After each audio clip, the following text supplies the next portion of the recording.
What is going on, y'all? It is DJ. I'm your host here on the Y3 podcast. Today we have Sir Reyes on the show. This guy right here is a good friend to me. I've known him for a long time. And what's going on, man? How you doing? I'm good. I'm glad to be here with you, bro. Word. About time we make this happen. Yeah, hell yeah. So tell me about Sir Reyes and how you got into photography. Because you started like a year ago, no? Yeah, started like a year ago on August. I'm from a multimedia company, which is Maze Radio. Well, it's really called Inside the Maze now. We have to change the name because Maze Radio is a segment from a lot of segments that we have. Yeah, so I started doing videos for them, and then from there I moved on to music videos, doing little favors for artists to do live stream work and all that. So yeah. You just put out a Halloween cipher. That shit was dope, bro. That shit was real dope. Yeah, I honestly think you made that video. No bullshit. I mean, don't get me wrong. The rappers was nice, but like, I don't know if I'm into it. Like, if I'm into it the way I was without like the work you did on that video. I can only imagine how long that took. And it was like a 7-8 minute video. Yeah, 7-8 minutes. It took a lot of time and effort. So just for the people out there, if your video's 7 minutes, right? Yeah. How long are you out there shooting? Like how long is your actual content? What, 4 hours? A couple hours, no? So we actually shot this in the middle of a week on Wednesday. I forgot what 2 weeks ago probably. We started at 6 and then we stopped at, I believe it was at 11. We stopped. Shit. So 5 hours. Yep. So 5 hours, and then that's just shooting time. That's not even how much time you spent in the stew actually breaking down the film and shit like that, right? Yeah, that's crazy. I took a whole week just to get this shit together. Like every day, like since there was like 5 rappers and 1 singer. No, it was 4 rappers and 1 singer. Each day I did somebody's verse. Like the beginning of the song, it was Cake Swag. Did her verse, her scenes 1 day of the week. Like I did it on Monday, Tuesday, Wednesday, each rapper. That's how I did it. Because if I did it the same day, I don't believe it would have come out the same day. I would have probably started rushing it. Yeah, so you think breaking it down into segments helped you create a better product? Yeah, and then I seen that like a few days before, because the video dropped yesterday? Yeah, yesterday. Yeah, so what's the guy's YouTube page? Inside the Maze. Inside the Maze, okay. So you guys can all see that on Inside the Maze. But before, we'll probably actually play that too before we get out of here. I want you guys to see it. So we might play the whole thing here for y'all. But you said, I had seen you post on your Facebook the other day. I was scrolling down Facebook and I seen you post that like you thought this video was gonna be like what made you turn the corner. Like I want to know like why you think that. What's different between this video, you feel me, that you put out and the other shits you put out? You put out a bunch of shit before. If you go on your Instagram, which is what Sir Reyes, what is it? Sir Reyes _films. Sir Reyes _films. We'll put that up too. Y'all will see that if y'all need any assistance on like spelling that or whatever, finding him. But you put a bunch of shit out. Your work is dope. I love your work. But so you said that this Halloween cipher was gonna be like it's gonna be so much better than all your other shit. So I just want to know why. Like, what was it that you just put more effort into this one, or like what is it that? I think I have to say that I put more effort into this one. I had this one. I actually had my team behind me. Word. Put it in the work as well. It wasn't just me. Like I had a director. And I had people who was doing makeup, people who was like word with lights. Shout out to Zay Boogie, he's another videographer, photographer. He helped me with the lighting. If it wasn't for him, all those fucking effects you see of the lights flashing a lot, that was his light. Like, for real, word, yeah. See, they saved that shit. And I had the directors was actually my sister Figs and Simply Chavez as well. You can find her on Instagram too. They helped me direct it, gave me the ideas, like the scenes and just the way they was wearing the costumes and all that. What I'm basically trying to say is that this one came out better because I had a team to help me with it. Word. So you think your product was better because you had a team, right? Yeah. Bet. And the clown that was in the video, was that CGI or was that actually? That was actually my father. Oh, for real? He had the whole costume, nigga. That's funny. That's dope. He had a whole costume on. Yeah, I mean, like I said, I be seeing you put out a lot of work. When you say this one's gonna make you turn the corner, in what way are you turning the corner? Are you talking about You know, because you ask me, you ask a bunch of people out there, you're one of the best videographers in the city, and I'm sure you have goals to be the best in the East Coast, the best in the goddamn country, right? So, you know, talk about like, because you've been doing this for a year, and it's only been a fucking year, and that's not a lot of time, but so many people would have given up way before that. Tell me about a time that, like, you know, you wanted to quit, like you was like, fuck that, fuck this shit, you know? Yo, the time that I wanted to quit was doing a video for Naps. He's an artist from Brockton. That's the dude that did the video with the Lamborghini. Word. Okay, I remember that. That was a dope one too. I wanted to give up, bro. He can even ask my sister Fig. It's like, yo, the video was done, everything was smooth, right? But when it was time to upload it, to bring it out, computer started crashing. The effects, the plugins weren't working. If you're a videographer or whatever, you do graphic design, whatever, you know what the hell I'm talking about. The computer slowed down, like everything was just fucking up, and I was literally about to give the dude his money back. Like, bro, I have the clips for you. Take it to another videographer because I don't know what's going on with my computer. I think I'm cursed or some shit. I was gonna give him the 600, the clips, but then my boy, thank God for him, his name is Martino. He actually does many graphics for us. He does if you've seen the Inside the Maze Cypher, the Inside the Maze Cypher thing that pops out of nowhere, the intro shit. Yeah. He did that. He did my logo. He does mad shit for us. Thank God for him. He lives in California. Yeah, California. He stayed up with me, bro, for like a few days and tried to help me. I had to send him my whole project so he can, like, you know, upload it from his computer because I don't know what the fuck was going on. So if it wasn't for that guy, bro, that video would have never came out and I probably would have just fucking quit. Because, bro, like, this shit is not flowers, nigga. This shit is, like, hard work. You're not, like, people like to say, oh, you just record, nigga. It's not just press and record. You gotta edit. Right. And you have an imagination. If that shit don't come out the way you imagine it, bro, that's just frustrating. It gets fucking frustrating, bro. But you say imagination, and I wonder, like, when you're working with an artist, right? When you're making a music video or whatever the hell you're doing at the time, whatever project you're working on, let's just say it's a music video. When you're working with an artist, how much more difficult is it to work with an artist that doesn't really give you, or doesn't really have an imagination? Like so my question is, like, when you're producing a video, how much of it is actually you?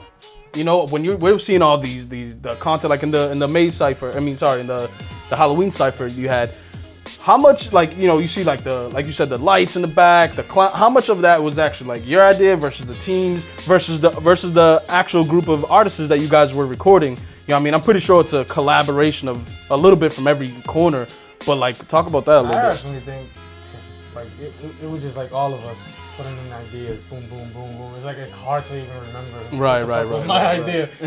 Like, all I know is, like, the camera movement and all that shit. Just I gotta say that the editing and the camera movement is all me.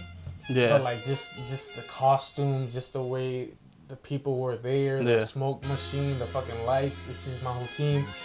The artists with their energy, what they wanted to do, how they were acting in the video. Right. It was just all of us, even the artists. Like, these artists, shout out Brandy, Red Shades, Cake Swag, Leek Meraki, and The Lawn. Amazing artists from Boston. They're all artists from Boston, and they're just amazing. And this was all female artists in that group, right? Or was there some males? All females. All females. That's fucking dope. That's fucking dope. Yeah, it was a dope video. Like I said, I think you not necessarily not made the video, because, you know, they're without their talent, you know, the video doesn't get done either. But yeah, your work on that video was incredible. Fucking yeah, man. I mean, then I want you to talk about too, like, you know, you said we've been in this for about a year. And you've been in it for about a year, and talk about, like, how long you had to, like, continue to hit the same spot on the tree before you made $1. You know what I mean? You know, how long before, I don't want to necessarily talk about your money, but just before you've seen the fruits of your labor, like, a lot of people give up 6 months in, a year in, whatever, right? And like I said, you're still early, like, and it's crazy that you're this fucking good because you're only a year in. I can only imagine when you put 10 years into this shit. You know why I'm so fucking good, bro? Because I'm humble, and bro, there's a lot of videographers in Boston that inspire the shit out of me, and I always let them know. I always like just see their work and be like, I bet. Like it's not a real competition, but like, I bet I'm gonna do that better. But not like in a oh fuck you, I'm better than you type of way. It's just yo, you inspired me. For instance, my cousin CeeLo Stacks Films. He's the leader of a car club, United Dreams production and auto team. Yeah. He started doing this shit for mad years, and I always look at his work, be inspired by it, and I always let him know, like, yo, bro, you inspired me to do this shit. Right. Thank you. And I'm just saying that because it's like niggas got too much pride, like they don't want to they got too much pride to ask, learn, nigga, say thank you to somebody, tell somebody that you inspired them and shit like that. It's so much niggas like that, and I'm not like that. I gotta say that I got inspired by so many videographers in Boston, and that's why, like, I don't want to give them all the credit to where I am, but but I think inspiration pushed me to be who I am today. Exactly. So, and I think that goes in everything. Like, you look at shit. We can go into a whole different realm. Like, let's talk sports for a second.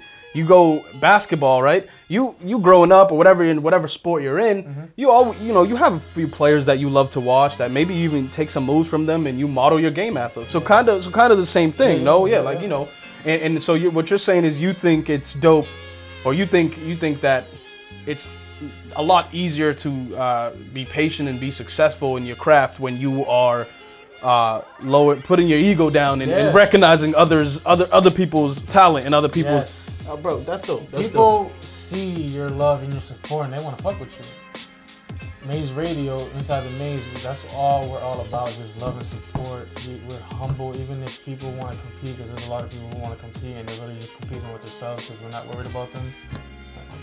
But, yeah, dude, like, we just show love, like, no matter what, and people just want to fuck with us because they know that it's genuine, bro. Right. Like, you told me off camera that group of females that you was working with, or a group of women, should I say, that you was working with, on that Maze cipher, the Halloween cipher.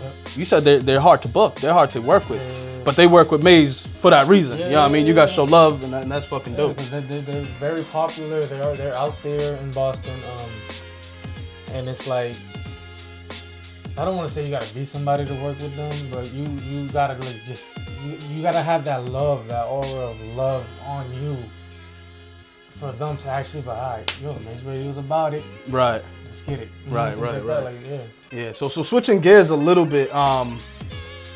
Like I said in the beginning of this podcast, we've known each other how long now? Maybe like 5-6 years. Yeah. But even longer than that. We got close after I got out the military in 2016, and we started fucking working out and and a lot of what people won't see is people see Sir Reyes, people see Danny the videographer, right? Mm-hmm. But people don't see that Danny had 3 or 4 failed businesses, right? Before this shit, right? Before finding what he loves to do, right? People don't see that, right? And you go back to when I got out the military in 2016, and I think we pretty much locked arms like right after I got out, and we started working out. This dude, let me just say, this dude was like, how heavy was you, bro? Like 340, bro. Yeah, this dude was damn near 400 fucking pounds. He was a big motherfucker. Let's just keep it at that, And shit, we'll throw those up. We'll try to see if we can pull up those before and after. I actually think I have them on my Instagram. So you was fucking 400 pounds or whatever the fuck he was, 340, and you dropped down to what, like 220? I forget. 220, right? And then when I got out the military, I was 240. Yeah. And then we locked arms, we ran together. I got out the military, and I was aspiring to I wanted to open a gym. I wanted to fucking help people get in shape and everything like that. And slowly I started to realize that it wasn't for me. And that's what I want to talk about. Like, we ran Alpha City Fitness together. We was like, hey, let's lock in, let's run Alpha City Fitness. We had all these goals to get a gym, all this other crazy shit. I was running a bunch of boot camps throughout the summer. Every weekend I was renting out football fields and getting in, and they were dope too. And that was a dope experience. I learned a lot. It was pretty much I'd say my first actual business venture. I did a couple things before that where I was like in business for myself, but it wasn't like I was the CEO of my stuff, which I was at this time with Alpha City Fitness. Yeah. And we ran Alpha City Fitness, and I don't really know what happened. Do you remember what happened? Why that shit, like, it just, when I tell y'all, like, Alpha City Fitness just, like, disappeared. It just disappeared. Like, I don't know if I can pinpoint one thing as to why that company or that brand failed. And you know why, nigga? Because we got distracted. Yeah. I don't really want to know. I don't want to tell the reason why. We got distracted. You know, females, women, and other distractions. And not to say that women are a distraction. They was just a distraction for us. Everybody's situation is unique, and some people have, you know, whatever situations. They're in situations that help them level up. And at the time, I guess one of us wasn't, or we wasn't, or whatever. I don't remember too much, but Alpha City Fitness disappeared. And then what we do? We actually did property management together. Yep. So I was at the time I was working full-time landscaping. Yep. So then I was like, you know what? Like, I'm good at this stuff, you know. Shit myself instead of working for somebody. Right. So I'm like, shit. So then we decided to put together a brand, and it was D&D Property Management. Yep. And that shit was going well, bro. Yep. That shit was going well. We had a lot of we had one time in the winter where we fucking failed. We'll talk about that. And we had a blizzard in the winter. We live in New England, so we get hit hard by winters. But we had a blizzard in the winter of 2017, was it? It was 17 or 16, one of the two. I think it was 16. It was 16. It was definitely 16. Yeah. 2016, we had that winter, and it was fucking crazy. I remember we went and rented a fucking U-Haul truck, because we didn't have a work. Yeah, we didn't have a work truck. You know what I mean? We didn't have a work truck. I had I can't remember what car I had, but I think it was. You had the Chrysler? Yeah, I had a Chrysler 300, rear-wheel drive. It's not a fucking work truck. It's not a work car by any stretch of the imagination. 20-inch rims on it. It wasn't designed for the winter at all. Yeah. So, you know, we went and rented a U-Haul truck, and we brought the fucking U-Haul truck. We went to Home Depot. We picked up a bunch of fucking shovels, and at the time, we were dedicated, nigga. Yeah. We had that drive. Like, we about to make some money. Yeah. And you know what happened? We ain't made shit. We didn't make shit. After I had to pay him, I had my cousin Alex helping me, and after I paid Alex, I don't think the company made a fucking dime for what we did. We actually probably lost money. But it was just the reason because, honestly, when we got the fucking U-Haul truck, we parked it in your parking lot. Oh yeah, we did do that. That shit got fucking stuck. It was a railrow drive truck. Let's get that out the way. It got stuck in the dirt, and we were just there for. I crashed into the fence. You don't remember I damaged the fence? 2 hours trying to get that shit because it was stuck in the mud. Yeah, man. That was wet and ice put together. Yeah, so like it was terrible. 2 hours, bro, and we had a game plan. If it wasn't for that goddamn truck, we would have made the money we made. Because after that, we was behind, bro, and it was getting late. And then we got stuck on that house in South Boston. Yeah. We got stuck in that house in Southie, where we pulled up, and it was a big ass bank. So the problem was I was taking calls for snow jobs. This nigga was taking calls for left everybody, and right. Bro. Yeah, because I'm like shit. I'm excited. I'm like, hold up. Like, wait. Fuck it, we gonna put you on it. We gonna put you on the schedule. We gonna get to Ollie. We gonna make, and bro, I think on the schedule, like based on my quotes and my quotes I ran and the schedule we had for the night, we were scheduled to make like three G's. Yeah. We made 0. The schedule said we was gonna make 3 plus G's, and we made 0, right? And and first we started. I don't know what time we started at.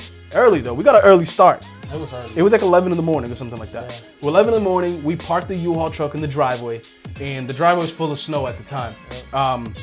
It was a pickup truck. We parked that shit in the driveway, and then we took 3 hours to get the fuck out the driveway. It was crazy. We couldn't get out the driveway, and we kept clearing the snow with the shovels, and the truck just wouldn't move. It kept sliding side to side when it wasn't going back and forth. That's how I hit the fence. That's how I hit the fence. So I got charged $80 when we returned the U-Haul, because so on top of fucking paying these motherfuckers, I had to pay $80 out of pocket because there was a dent in the fender on the truck because we slid into the goddamn fence. When we finally got out, I don't remember what we did too much, but I remember getting stuck at that house in Southie all night. to the point where you remember they had the people that made us grilled cheese. Yeah, that's what I'm saying. The people that the lady that lived up there, she like felt bad for us because we was taking on jobs that I had no clue how to do. Like we had no tools. Attempting to shovel out a big ass driveway with shovels. Just shovels. No blower, no plow. We had a big ass driveway. Mind you, the snow was like 2 feet. Yeah. It wasn't. You couldn't just push it. Yeah, you couldn't just push it. Like you had to pick and scoop. And it was 3 of us. It was me, you, and Alex. Yep. And we got stuck at the house in Southie for hours. We finally finished that house. And remember, that was the lady that she took months to pay us. Oh my God. She took, I think her bill was like $300. That shit should have been like $1,000, right? But because it was way bigger than what I thought. Because I was running my quotes based off Google Images. Like I would go to Google and the satellite images, and I'd be like, all right, well, I'd estimate, and I forgot exactly how we was charging, but I know it was by the hour, and I had estimated that it would take us 2 hours to do that house, and it took us like 6. We left the house at like 2 o'clock in the afternoon after we finally managed to get out the driveway. We didn't get back till 6 in the morning, and we probably only hit, 3 houses? Yeah. So in 16 hours of labor, we hit like 3 houses. Bro, I remember that we left the job because they was trying to like make us do extra shit. Oh yeah, we did leave in the middle of a job. What was that shit called? The snowblower. Yeah, that shit. Yeah, the snowblower. We left in the middle of that shit, bro. We left in the middle. We got to the dude's house. The dude's like, oh, you guys only got shovels. Mind you, again, we're starting up off the ground, and we're taking jobs that we shouldn't have taken. I should have only had like sidewalks and walkways and steps. I'm fucking taking driveways and fucking all type of shit, bro. Like we was taking jobs like we had a fucking like we had a plow. Yeah, plow. Like we had a truck. It was crazy. And when we started doing it, that's when I realized like we can't do this shit, bro. Oh. You know, we can't do so. When the night wrapped up, it was like 6, 7 in the morning. You don't remember? We actually got a contract for the dog kennels. You remember that in Brockton? Yeah. For the dog kennels, and she had called me and she had asked me, and she was like, "We need 8 guys with shovels." And I'm like, I don't got the manpower, I don't got the 8 guys, but I'm not gonna turn this contract down. You know, I forget exactly how much it was. It was something along the lines of like $120 an hour per employee, and I was paying out $20 an hour. So you can imagine that was gonna be the bread and butter. It was like a 6-hour job, and we was charging them $120 an hour per employee. Yep. That shit total was like $1,000 something an hour that they were gonna pay us to clean out that kennel. So I'm like, all right, we just need to find 6 guys. So we had me, him. I think Alex went home at this point. It was like 5 in the morning. We needed to be there at 8 in the morning. And all night, I didn't wait till 5 to try to find people. But all night I was trying to find people, and I ended up getting like a couple that gave me their word. Like, yeah, I'll be there. Nobody showed up. Nobody. We lost that contract. That lady was pissed. We had one guy. We should have started with that. Yeah, one guy showed up. One of my friends from high school, her name's Anna. Her brother showed up. And and the lady, I couldn't charge the lady. She wanted 8 people. I sent her 1 guy. So I couldn't charge her. You know what I mean? I couldn't charge her. I ended up just sending him. He did as much as he can, I guess. And, you know, I paid him out of my pocket. Mm-hmm. And so that shit, that company, long story short, was another failed company. And then I think that was actually the fucking worst. Yeah. That was bad. Bro, we was done like at 6. Went home. Yo, I knocked out for the whole goddamn day. Man. Yeah, cause bro, we was up for like 16 hours. And when Socks wet. Yeah, when I tell you we didn't go home, we didn't sleep, 16 straight up through the night. Like when I tell you we started at 11 in the morning trying to get out the driveway, and it finished at us pulling in the driveway we was stuck in at 7 a.m. the next day. That's literally what it was. And we only did 3 or 4 houses, and we had paid. Yeah, we didn't get paid. Well, we got paid, but we didn't get because out of the three houses that we did, one of them was the South Boston lady. She took forever to pay us, rightfully so, because she fucking was. No, East Boston. Was it? Yeah, I remember East Boston. Was it East Boston? Fucking street, bro. Oh, you know what? Was it Bennington? I think it was Bennington Street. Yeah, it was Bennington Street. It was Bennington Street. We did a house. Yeah, we did that house there, bro. It was the worst. She came down with grilled cheeses and potato chips and drinks, and I'm like, in my head, I'm like, yo, this is a fucking fail, bro. And yeah, it was an embarrassment. Like, and after that, like, we just got like shitty review after shitty review after shitty review. There was a couple of customers we had on contract that we lost. They didn't want to work with us. So long story short, I mean, that company went south. I tried to like revive it and tried to do a little bit of this, a little bit of that with it, But it ended up just being like, whatever, bro. This is not even what I want to do any fucking way, right? So, and then I ended up going into basketball clinics. I tried to do basketball camps. And right when I was about to get that off the ground, COVID hit. You know what I mean? COVID hit. That shit was just terrible. And I couldn't really do anything. And even now, we still can't do anything. As far as having kids in the gym and running drills and stuff like that. So what I just wanted, so basically my whole thing on all that is we failed 3-4 times before you found what you wanted to do, and I found what I want to do. And while it's kind of in the same area, you know, we both do media, you know what I mean? Different aspects of it, but we both do media at the end of the day. And it's funny how it came full circle, and now we're both in the same bubble again. You know what I mean? Because after D&D Property, we kind of went our separate ways. We were still cool, like on a friend level, but like on a business level, like we didn't have anything left. Like you went and started doing your film stuff, and then for a while you still doing your fitness stuff. You know, and then but you got into your film shit, and then after that, I slowly came on into the media world. Now I run Y3 Media. You know, we do website design, ad campaigns. You do videography. Maze Radio does a bunch of shit. Maze Radio does a bunch of shit. And so basically, like, I want to talk about, like, people talk about, find your niche or whatever, right? And find what you're good at, right? But I don't think this is a find what you're good at type of thing. You know, because you could be good at anything you fucking want to be good at. You know what I mean? So it's not about find what you're good at. It's more about find what you enjoy. You know what I mean? And I think at the end of the day, like, did we really enjoy that shit? You know what I mean? Who enjoys going out and shoveling and shit? You know what I mean? Like, no one enjoys that shit. We was doing snow removal, landscaping, fucking all type of shit. I don't know if anyone actually enjoys that. Maybe they enjoy the after, like how it looks when they're done. But like, no one actually enjoys the labor of it. You know what I mean? But yeah, so you know, you failed a few times before you found your niche, and it happens to be media, right? Or video production, right? Video production. And do you remember your first project? Yes, I do. No, I don't. No. I'm sure you've had a shit ton of them by now. Hold on, my first project I would have to say was. Well, I have to say Bear was Bar Talk. No. When we had remember the Vibes Not Violence festival? Okay. That was actually the first video I edited. I guess. I remember that. Started with my phone, which was iPhone 10. I used to do it like that. I used to record it on the iPhone, and then I used to edit it on iMovie. Wow. iMovie. Wow. That shit was horrible. If you go inside the maze all the way to the bottom, you'll see how horrible that video is. But you know, I'm saying wow because like how you started. So many people won't start because they don't have a camera. Won't start because they don't have whatever, right? Whatever the fuck they're doing, they won't start because they don't have a certain thing or whatever, right?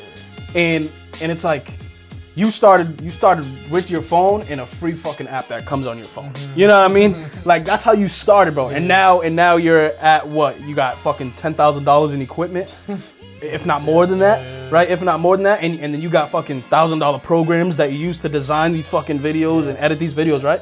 So look at that in just a year, right? And that shout out to my team, CFO as well, because it's a family business. So CFO is my mother. Father, my sister, me, we got Beba, J. Loso, we're just all a family. We all put our heads and minds to this, money to get everything that we need. Bro, we started with the iPhone. We was doing Beba's Bar Talk. Her first episode, if you look it up, you can find it, was on the fucking iPhone. Her show's dope, by the way. Her show's dope, yeah.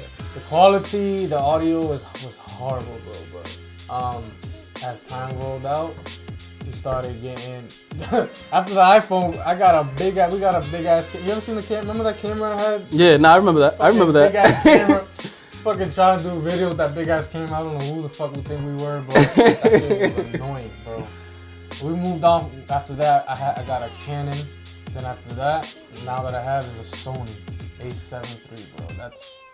I love that camera. Started from the iPhone. Now we got the Sony A7 III.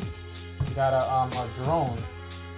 And I'm not trying to be all talking shit. It's just that, we actually found what we love and what we enjoy to do and what we're good at as well. Right. And we put our money in minds too, and look at where we at. Right. You know? But you guys invested not even let's not even fuck money. You invested so much of your fucking time. Free time first. Free time. Right. And I think that's important. Time. I think that's important because how long did you go before you even got paid for a video? How many free videos did you make? The first video that I ever got paid was the Naps video. So this year. Yeah. So well, Naps was a couple months ago. Yeah, September. I feel like you just dropped that Naps video. Naps was the one with the Lamborghini. Yeah. Actually, it was Young Dapper. That was the first video that I got paid for. That's the It's in the Box. That song. Okay. He's from Brockton as well. Shout out to Brockton because they got some shit going on, huh? Yeah, they fuck with me, and that's what's up. They actually, you know, hitting me up just gave me more motivation to keep going. I bet they must love my work, so let me keep going. So that was the first video. Then it was Naps, and then it was that one Naps. What was the other new video? Well, I can't actually talk about that one. Yeah, but you didn't get paid. So you didn't get paid until what? 9 months in? Yeah. So how many? No, actually a year, bro. So how many free videos? How many free videos do you think you did before you was like, fuck it, now I'm charging? I would say a whole fucking over 100 videos. That Shit, I did. Look at that. Over you know how many people would stop like, oh fuck, nah, they not gonna pay me, nah. You know what I mean? You know how many? I'm working on 2 free websites right now. Yeah. 2 websites I'm doing for 2 clients. Yeah. They're both doing it for free. And websites aren't easy to fucking make. Those just take time. It's like, cause you don't want to fucking charge somebody arm with a leg, and you don't even know who the fuck you are yet. Right, and you can't. You know what you're putting out. It's impossible for what you're putting out to be your best product. I'm not gonna charge somebody knowing that I'm not good yet. Right. I'm learning, bro. Right. I'm gonna do it for free, and I'm gonna get. And it makes no sense to scale it. Like, all right, well, I'm not that good, so I'll only charge you a fraction. Yeah. Nah, just fuck that. Just don't charge at all. Yeah. Is what you're saying, right? Yeah. Right. Exactly. So, but now that we're a pretty goddamn big deal, we got our shit together. We got our equipment together. I'm no longer doing free shit. Of course. I know my fucking worth. Right. I know what we bring to the table. What Maze Radio inside the Maze Radio brings to the table. What I bring to the table. What the team brings to the table. What my equipment brings to the table. No way in hell I'm gonna do free shit. No. Right. No more. Right. But I'm done with that. I'm still learning, but I'm done doing that. Now I'm paying fucking bills now. Right. I was always paying bills, but now I'm using this to pay my bills and just move forward with my career. And there's no way in hell I'm gonna do free shit. How much longer you think before everybody in Maze Radio is working for themselves? I'm gonna give it like 2 more years because even though we got a lot of work to get done. We got a lot of work. Of course. Right. We're not there yet. But Maze has been around for a while. Yeah. Maze Radio has been around for 3 years, I believe. Or about to be 3 years, something like that. That's still brand fucking new. And it started. That's still brand new. It started with my father doing live music reviews. You know what that is, right? Yeah. On his phone, just regular shit. Oh, send me your music, and I'm. That's crazy to think how. And you guys are in a fucking studio now, and you got your own radio. So you guys are on 88.5, right? 88.5. Started with that. Then my sister came in the picture. They started the shit together, like really shit. They used to do the live streaming in the hallway of my house on a fucked up stupid computer, the quality all fucked up. And then it just like, everything kept progressing. We got better graphics, we got better computer, we got better equipment, shit like that. We, after that, we moved to Brockton. We had a real studio, like we had a real place to put our studio. We did live streaming there. Lights, everything it's just crazy because we started, my father with his fucking iPhone doing Facebook live reviews, and then he just kept going. Everything just kept getting better. Like, it's just crazy. Now we're on 88.5 Big City FM. Shout out to them radio. I'm doing music videos. Deva has a show, Deva's Bar Talk, better quality, better shit. J Loso, she's doing Hot Mouth Tuesdays. It's just like. Are you able to find all these shows on the Maze website? Word. Inside the Maze. And we got a website, insidethemaze.net. .net, yeah.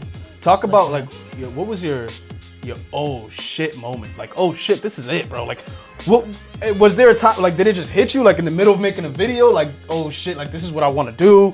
Like, when did you realize like this is it? Like, you know, oh shit. All right. To be honest, bro, it took me a year to, oh shit. Cause throughout the whole year, I was just like. And you've been doing this for about a year and a half. Yeah, you said, yeah. Okay. Throughout the whole year, I'm just like, damn. Like I was doing it, but I was just. All right, let me see what happens. Kind of like how we was doing D&D property management. I don't think we ever had an oh shit moment with those companies. That's the thing, you know. Never did. I think we ran those and like we just was like going through the motions and like, yeah, let's see if we can work for ourselves and whatever. But we never had a moment in time where we was like, oh shit, we didn't have that moment with those brands. And that's what I think. That's what I think is the difference is. When you find your niche, right? And again, we talked about what I think a niche is. It's not what you're good at, but it's what you enjoy and you're good at, right? When you find your niche, you'll have your oh shit moment. It might not be till fucking 10 years in. It might not be till 10 months in, 10 weeks in. You said it was a year in for you, but so my point is, at no point are you ever gonna find what you want to do and right away be like, I love this. Because everything that you start out is gonna suck at first. You're gonna suck at it. It's probably not gonna be enjoyable to fucking do.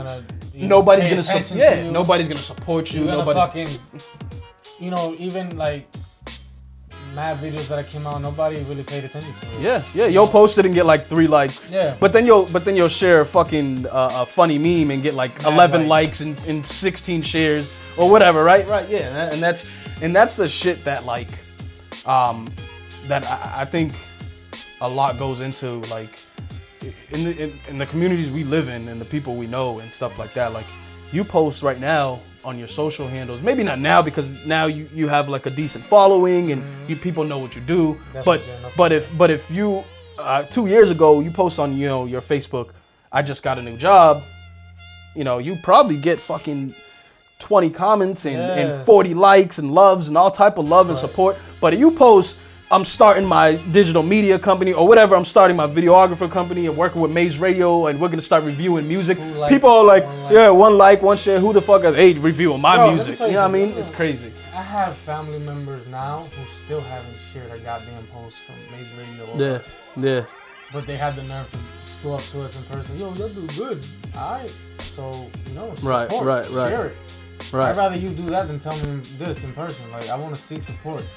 I really don't, I don't run by that shit. Like, who support me or not, whatever. I'm gonna get my shit done. Niggas fuck with me, whether you like it or not. Right. You don't have to support me, whatever. But I'm just saying, like, it's just crazy that strangers will support you first more than your own family. Bro. It's just crazy like that. Yeah, and what's crazy is I found that too. Like, I want to put that out there. Like, when you're starting something new and you're starting a new venture, whatever the fuck it is, and you don't you're probably not going to get support from the people that are closest to you, right? You're going to get support from people that you went to high school with, that you haven't spoke to in a few years, or people that you don't know at all. Most of your support in the beginning, I think, is going to be cold support, meaning it comes from people you don't know at all.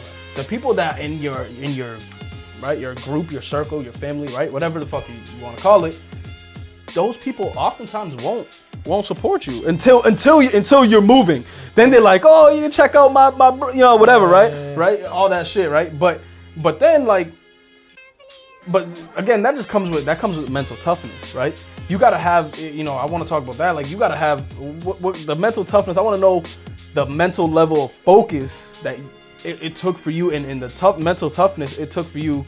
This might be a simple answer, like a lot, but like the mental toughness that it took for you to do this for a year straight and not see a dollar. How much in that year? You probably spent money on so much shit, traveling to fucking places to go fucking record. You was in Virginia making music videos and shit like that. And you're doing this shit and you're doing it for free. You know what I mean? And you're doing it for free and you're not making any money. And so many people at that point would have just given up. They're mentally weak. At that point, they're just giving up. And so many people, immediately, they want to see the fruits of their labor like right away. And I think people understand that it doesn't work like that. I think that's like common sense. Like, you understand it doesn't work like that. But so many people, but it's so much easier to go to work punch in for 8 hours and get a check than it is to go home and fucking work on your craft for hundreds, thousands of hours before you see even a dollar. Like, even a dollar.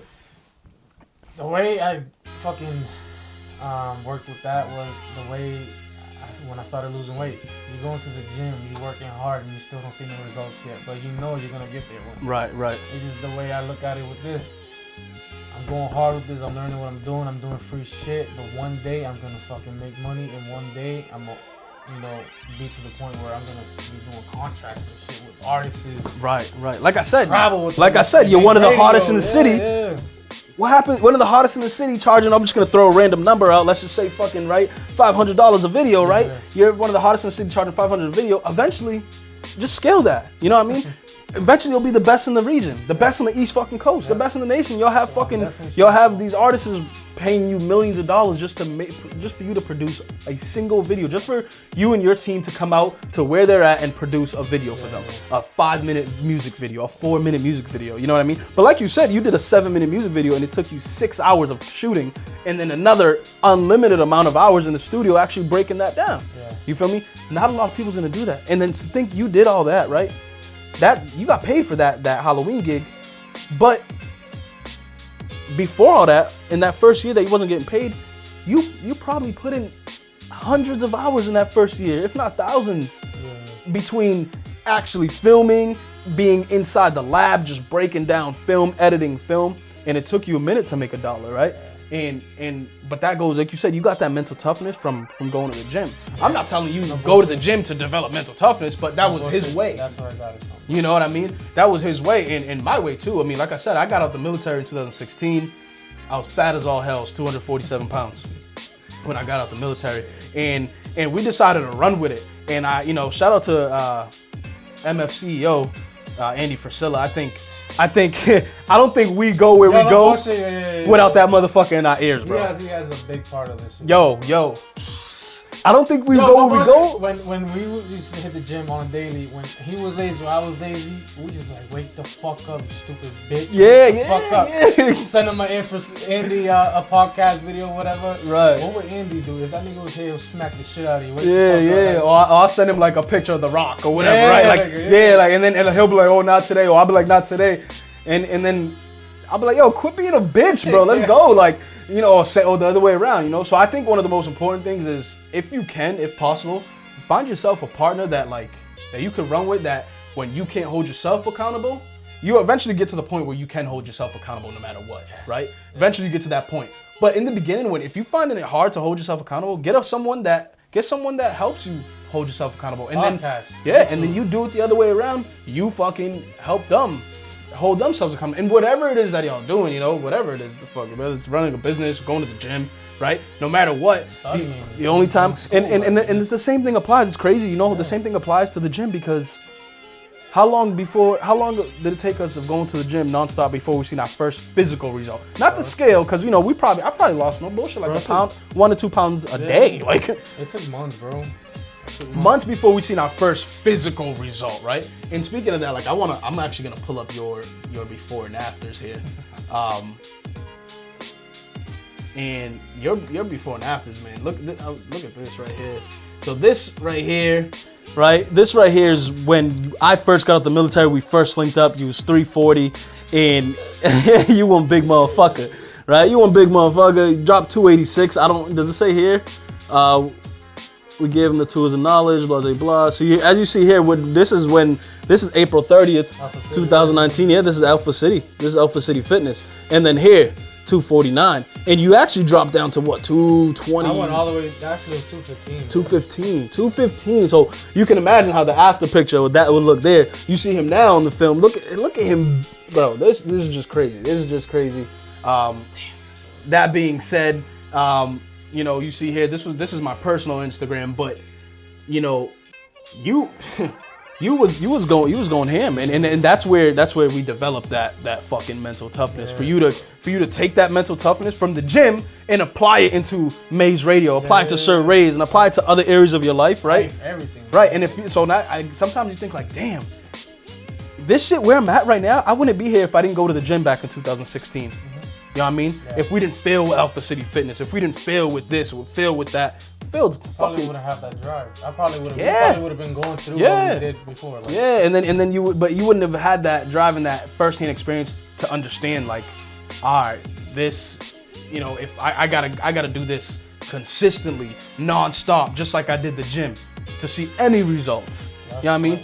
Yeah, exactly. Blood, sweat, and tears, bro. Blood, sweat, and fucking tears. And like that being said, like, so like now that I'm running Y3 Media, I have my podcast. I'm bringing on entrepreneurs. I'm bringing on people who's doing fucking great at what they're doing, who's failing at what they're doing. Whatever you're doing, whether you're doing great at it, whether you're failing at it, we want you on the show. I want to talk to you. You know, I want to know your story. I want to know what you came from and all that shit, right?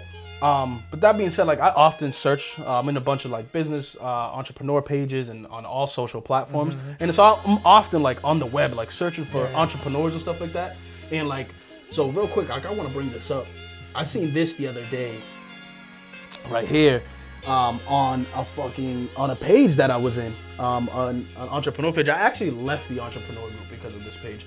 And I mean, I'm in a bunch of other ones, but I did leave this group that I was in. I took up the person's name and the group that it actually is, Entrepreneurs of. I don't want to release that, but that being said, she put up this one morning. I woke up and I'm just looking for people to bring onto the show, and then I see, y'all, I'm so sad. I paid for promo $100 from someone famous with over 4.9 million followers, and I still can't meet my goal, even though they posted me, and I just want to be a full-time YouTuber, and it sucks not having support. She fucked up, first of all. Well, he or she, whoever it was, fucked up. Yeah, you know, it was a female. It was a woman, just so we can talk in the right context. I don't even know where to begin on this. This shit pissed me off when I seen it. And then what pissed me off even more is, like, I clicked the comments, and there were people on it like, no, you got this, keep going, don't give up. I fucking commented like, give up. You should get, I told her to give up. Yeah, with that mentality. Yeah, like, okay, so you think becoming a full-time YouTuber, influencer on YouTube, whatever you're doing, whether influencer, YouTuber, whatever, you think becoming successful at whatever it is you want to be successful at is as simple as a $100 investment, right? Fuck, like I said, fuck the money. It ain't even about the money. It ain't about the money. You know what I mean? You could have given him $1,000 to promote it and you still would be where. You could give him $1 million to promote it and you still be where. It ain't about the money. It's about the other things, the intangibles, the things that... The content. Yeah. Like, you can't pay somebody $100 who has a following with amazing content, and your content is ass. Right. And then not like that. Like I would love that you said that, because I don't know what her content was, and I don't know what her YouTube page is. I don't know about this girl, right? I seen this shit. I commented, you should give up YouTube, is what I told her. Give up YouTube, go to work, clock in. That's what you should do. You know, 'cause not everybody can be. Somebody's got to flip our burgers. Somebody's got to fucking fry our fries. You know what I mean? So not everybody can be that. But everybody that has a work ethic can be that. You know what I mean? It's not as simple as $100. But I love that you said the content thing, because, so again, I don't know the actual like things behind this post, right? But I know this: if her product, let's just say, is nails, right? Let's say her product is nails, nail reviews, and nail tutorials, and all things like that, right? And this guy that she paid, that's famous, right? To promote her stuff, $100, over 4.9 million followers, subscribers, or whatever, right? On his YouTube. Let's say his content is gaming. Let's say he streams 2K. Yeah. Right? My thing is, how the hell can you expect you're gonna pay me $100 to stream to advertise your nail shit, right? But I stream video games, right? Nobody in my 4.9 million subscribers, maybe a small little crumb will actually be interested in nails. You know what I mean? So like, you also, if you're gonna, and you know what, I'd be willing to bet that she didn't go to someone that is in her world, in her industry, that's more successful than her. Because again, it goes back to what you were saying. not being humble. Yeah. She's not gonna want to fucking go to, somebody that's above her, industry. in the same industry that's doing better to her, to ask them for help or advertising or whatever the case may be, right? Part, yeah. You know, and that's where she fucked up at. You know what I mean? Like I said, this could be someone that was in the same industry here. Regardless, it is a weak ass, pussy ass mindset. $100 and I'm not successful, I'm gonna cry. It sucks not having support. Bullshit. It's not wrong to do that, like pay for promo just to get your work out there. But for sure with that. The problem is her mentality after the fact Yeah, that it didn't work out. Yeah. It's not gonna always work out. Pay for the promo, keep fucking working. Right. It's not always gonna work out. Right. But I do that. Sometimes I pay somebody who has more following than me to promote like for instance, the Halloween cipher. All right, if it works out, thank God, good. If it doesn't, we're gonna keep pushing forward. Right, you cut your losses and you keep going. We're not gonna have the mentality. You don't fucking nobody supports me. Blah, blah, blah. First of all, you can't just expect to have a following like this just because you promote it on somebody's page. Big, you gotta work for it, dog. It's sweat and tears, blood, sweat and tears. You gotta work for that shit. You gotta work for it to happen. You can't just. Literally blood, sweat, and tears. Yeah. Literally. We're not metaphorically speaking. Literally, blood. You will shed blood, bro. Yeah. It obviously depends on your industry, but like literally blood. So many times where I got stressed out with this shit, with fucking tears, nigga, want to punch the fucking computer, break that shit like a motherfucker. Yeah. Because it's so fucking frustrating, but I still had that drive, bro. I never had that mentality. I always say, fuck this shit, I'm gonna give up. And in my mind, no, you're not, bitch. Keep going. My sister, if she was here, she'll fucking tell you how many times I'm yelling, bro. What the fuck? Fuck you, stupid fucking computer. But you know what's funny is I have her on Snapchat and I see her post like you recording you in the studio, whatever, and it'll be like 3 straight snaps, 30 seconds of like you just quiet, just chilling in your zone. But you can see you're heated, bro. You're like in like this into the camera, like into the screen or whatever, and then you'll like fucking go off or whatever. And I think that like it's dope that you've learned to turn frustration into productivity, right? But how? Like through failure, no? Yeah, through failure. And it's like you gotta know yourself when you have to step aside.